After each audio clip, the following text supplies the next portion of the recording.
আচ্ছা, মেয়েদের মধ্যে এত আবেগ কেন?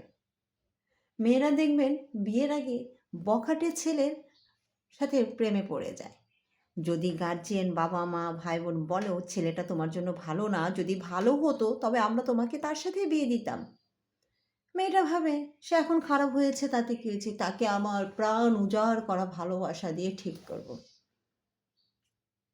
সমস্যা তো হয় তখনই যখন বিয়েটা করে ফেলে। বাবা-মা পাশে থাকে না, শ্বশুর-শাশুড়ি মুখিয়ে থাকে। মেয়েটা যতই ভালো হোক না কেন, যতই ভালোবাসা দিক না কেন, যার গুয়ে মুখ দেওয়া স্বভাব যে পুরুষের, পাশে আপনি যতই মাংস হাড্ডি দিয়ে দেন না কেন, সে গুয়ে মুখ দিবেই। ঠিক ওই বখাটের ছেলেটারও তাই হয়। বিয়ের পর যতই ঘরে সুন্দরী বউ থাক না কেন, সে এখানে মুখ লাগায়, ওখানে মুখ লাগায়।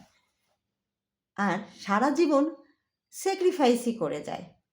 তাই যারা বিয়ের কথা চিন্তা করছেন, যে বখাটে ছেলের পাল্টানে পড়ে আছেন, যে পান, বিড়ি, সিগারেট একটার পর একটা ফুঁকে যাচ্ছে, আজ এ নারী কাল এ নারী, সাথে রঙ্গলীলা রটিয়ে যাচ্ছে, আর আপনাকে বলছে, আরে জাস্ট একটু ফান করলাম। সময় থাকতে অবশ্যই ভেবে দেখবেন।